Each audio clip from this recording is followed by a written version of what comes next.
is Tuesday, July 19th. It is hot as fuck. Go! 93 degrees. Sweating my ass off. It's like Africa hot.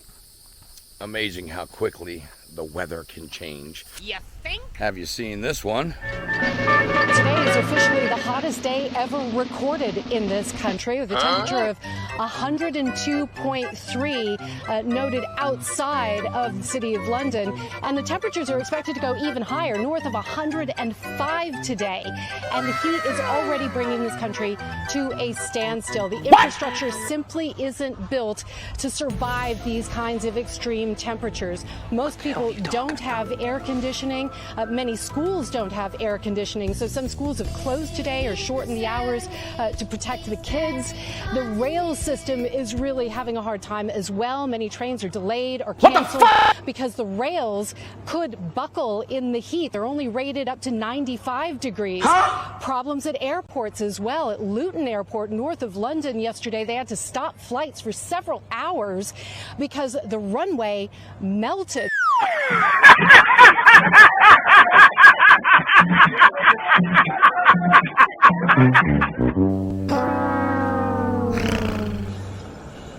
What a load of shit. How dare you? They're pretending this is the hottest it's ever been so they can sell their climate change agenda to the morons in the public. I ain't got a good brain. And justify the bullshit they've been doing. Although, you know, we see everybody's having fucking heat strokes and dying all over the place, right? It's amazing the excuses they'll come up with to dissuade people from believing any possibility of it being related to these miracle jabs as to why people are dying. It's heat stroke at 35 years old in, 80-degree weather. And people are like, oh, because again, most people walk around.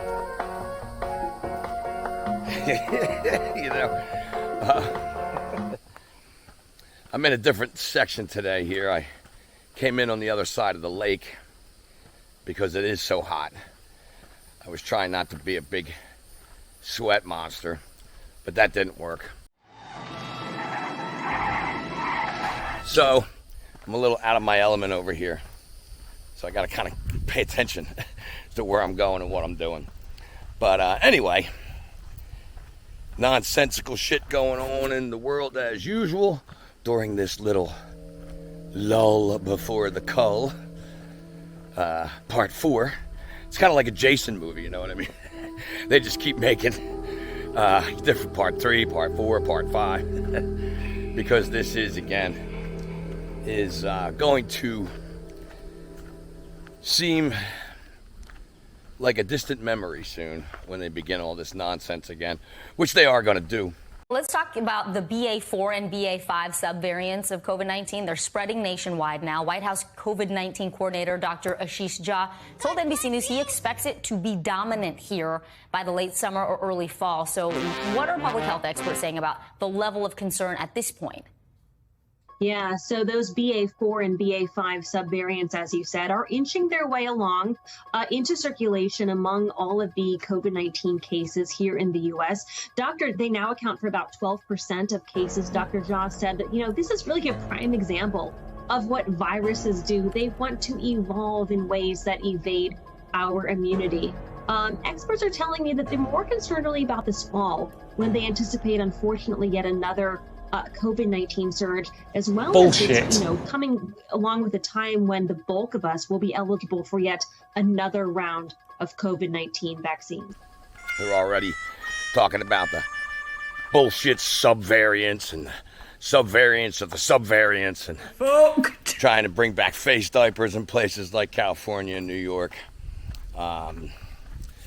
They're, again, pushing all this climate change nonsense and fucking with people's ability to farm and their use of certain compounds and fertilizers and energy, and all this nonsense that they're going to use to limit people.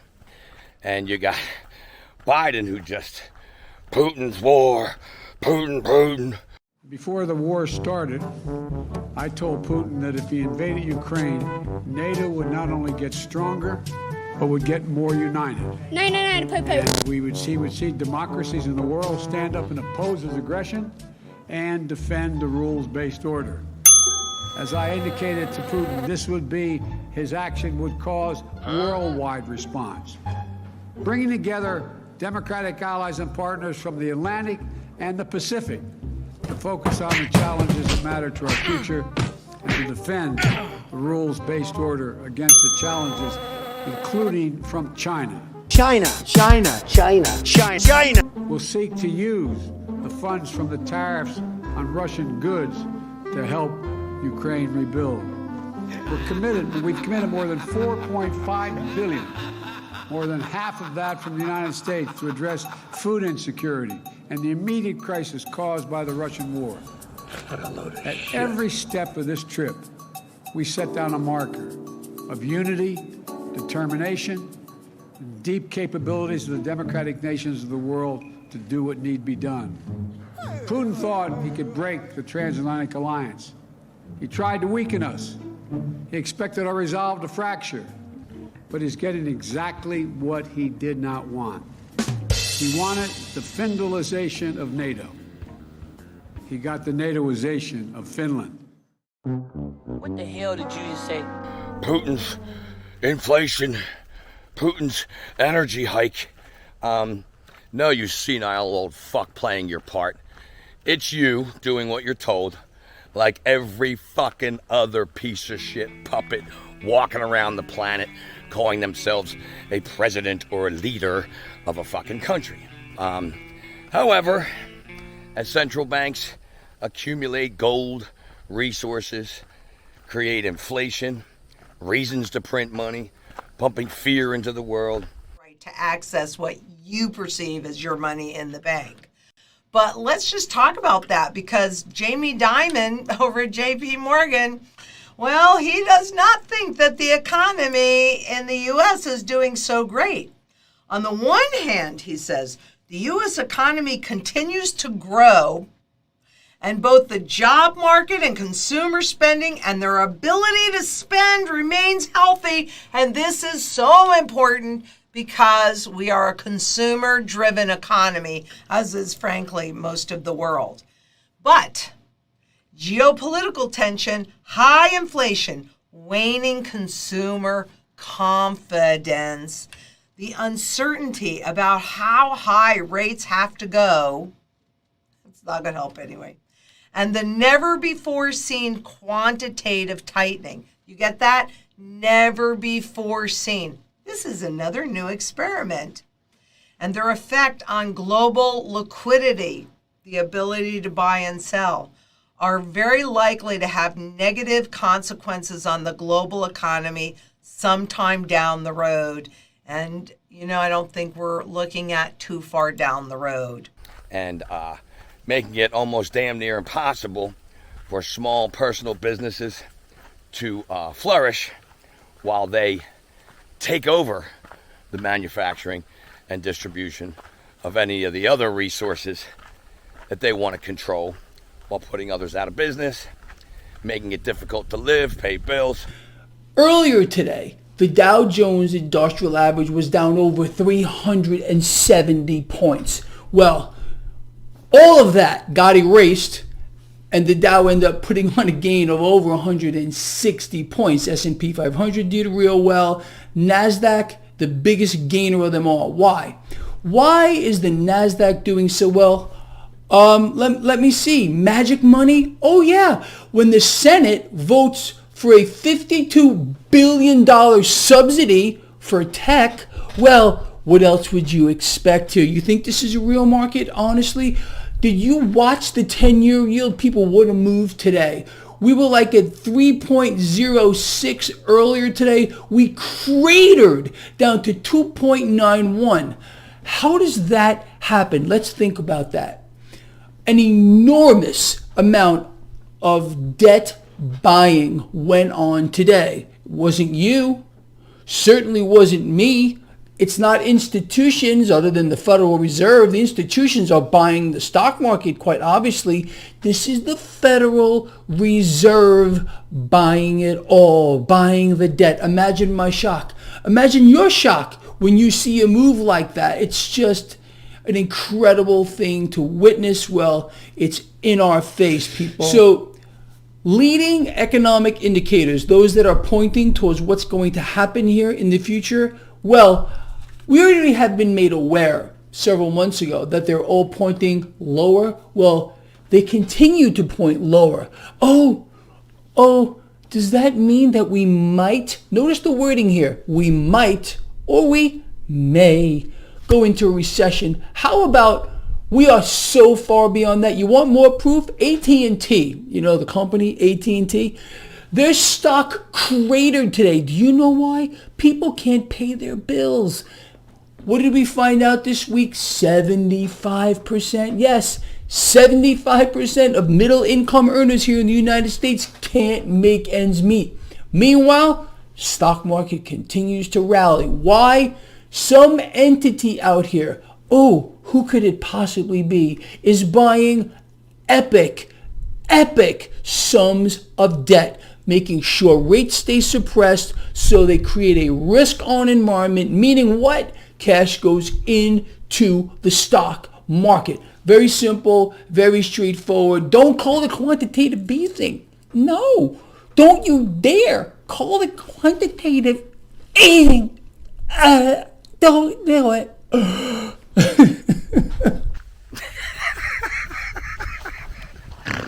Oh, God. The joke's going to be on us if we allow this bullshit. Anyway,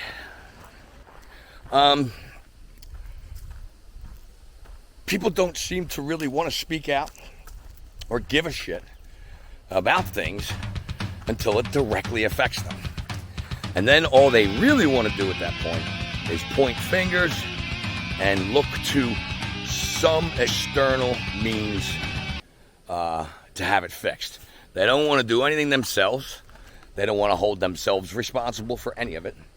So as this whole system comes crashing down in a controlled manner as planned, and people are denied access to ATMs and bank accounts and credit cards, and panic and dump into modes of fear, the pieces of shit that caused this, that manipulated it, that manifested this into existence with central banks, various organizations and governments around the world orchestrating this mess, they're all going to be there with open arms, waiting to give you the solution to the problem you've been manipulated to fear, so that they can implement this system at our request. Yahtzee! A system of control and surveillance like you've never fucking seen. Target acquired. And people still laugh at that. Yet around the world, the shit going on right now, you could not sit down and write this into a movie script or a play, because you would laugh it off the paper and say, no, that's not believable, you know? All right, here we go. Act 1, Scene A.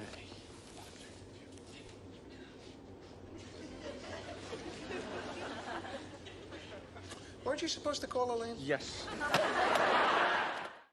But the things are, what's this new term? And defend the rules-based order. Yeah. We seek the United States of America and our treaty allies and our partners to uphold the international rules-based order. The rule of law, remember that one? Again, that is the plan, and people will want it. They will be manipulated to fear the chaos. They will be manipulated to extend their hand to the master, to hand them their pittance. Random attention!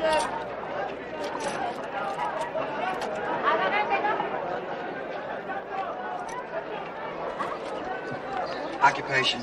Gladiator. Did you kill last week? No. Did you try to kill last week? Yeah. Now listen, this is your last week of unemployment insurance. Either you kill somebody next week or we're gonna have to change your status. You got it? Yeah. Okay. Sign this.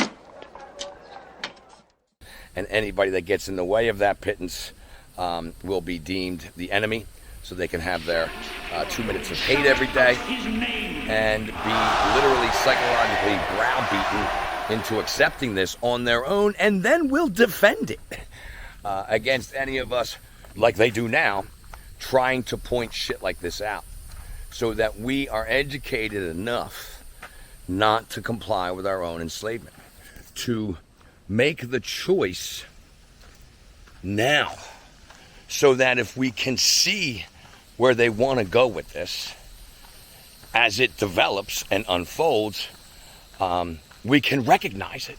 And then again, realizing how fucking stupid it is, laughing at it, ridiculing it, undermining it, speaking out against it, and of course ultimately not complying with it,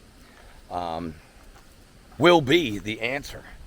It's the steps prior that people struggle with, which is the understanding and acceptance of it all, because they refuse to gather the knowledge necessary to understand and accept it.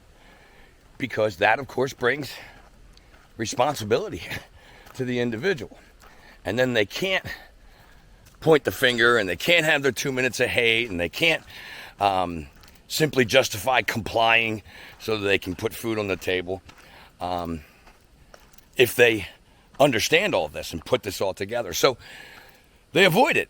And again, history shows it is avoided usually until it is at the doorstep of most people. And then they want help and they want to place blame. And it's a crazy psychological mind game going on here in the world. And it's about to really get started soon. So if you're not stocking up or stocked up mentally, emotionally, spiritually, and psychologically, preparing for what's to come, acquiring whatever resources and monetary assets that you can to ride this out, such as gold if you can afford it, or silver, or cryptos, specifically privacy coins, food, water, energy sources, supplies. If you're not doing things like that, or already don't have yourself a stash of those things, then when this occurs, there will be no warning. It will happen like that, and there will be no time. Mac machines, ATM machines will shut down. Banks will close their doors. They will keep all of the money. Transactions will cease, and panic will set in, And if you're already prepared for all that and in full awareness that it's coming, well, then you won't panic. You'll sit back and go cook some rice and some, some of your storable food and, protect it during these times. You won't be panicked and in lack and at their mercy. And those that are or do fall into that position, of course, will be most vulnerable to fall into compliance with the implementation of the new system that they are looking to bring in. So, the more of us that understand this shit and are ready for it and are ready to take care of each other during it, the more of a difficult time they will have implementing it. And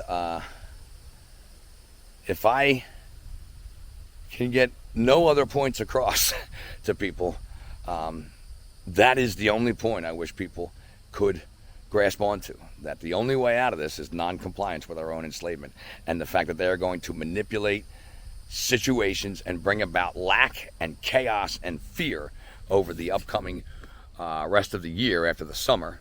They're already, again, prepping for it. So that's why these times now are so important. And that is why it is so important that we continue to keep learning and get speaking. So I'm going to leave it there and start making my way back. And as always, hope all is well. Utilize this time to get ready and to try to encourage others to do the same, because you ain't seen nothing yet. Anyway, get learning, get speaking.